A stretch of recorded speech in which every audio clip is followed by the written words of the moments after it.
I'm going to cook chicken right now, chicken beef in cold water. Ayan na po, at magluluto po ako ng chicken pops, the favorite ng mga batuta. Ayan, kinote ko na siya sa harina. And then yung mga buto-buto ng chicken ay gagawin ko siyang tinola. So, ayan na, nagawa na ako ng sarili kong breading, paminta, asin, at saka harina lang po siya. And then, dinip ko yung chicken dyan.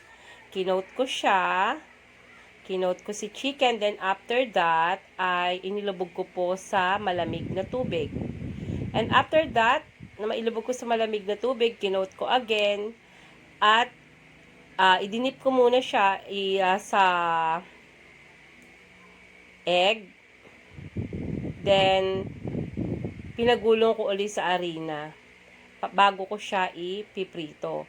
Kasi, sabi nila, mas maganda daw po na idip muna sa malamig na tubig, tapos ibalik mo ulit siya sa chicken breading, then saka mo siya ipiprito kasi mas malutong.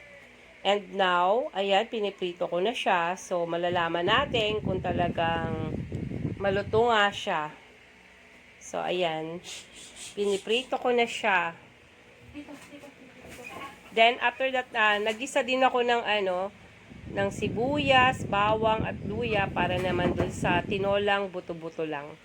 So, ganun lang po kami. Pagka yung buto-buto, yun lang po yung tinitinola ko kasi pagka sinama ko naman yung laman, hindi kakain yung mga batuta.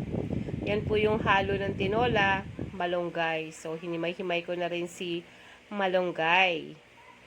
Yung tinola ko po, nilagyan ko ng Knorr chicken cubes para naman magkalasang manok. Kasi pag i-depend ko lang siya doon sa buto-buto, hindi siya ganun kalasa. So far naman, malasa naman po siya. Tapos, ayan, nilagay ko na rin si malunggay. Papakuluan ko na lang siguro ng mga aminet. Tapos, nagprito uli ako ng chicken habang magkasabay ko silang ginagawa. Nagpiprito while gumawa na rin po ako ng tinola para may sabaw kasi medyo hindi nga po kagandahan ng ating pakiramdam. So, yung makahigop ka ng sabaw is masarap. So, ito na nga po yung chicken pops. Finally, proven po talaga na siya ay malutong. Try nyo rin po. I-dip nyo po muna sa coated harina, then lagyan nyo po i-dip nyo po sa malamig na tubig. Tapos, i-coated nyo po ulit. Yun lang. Thank you for watching.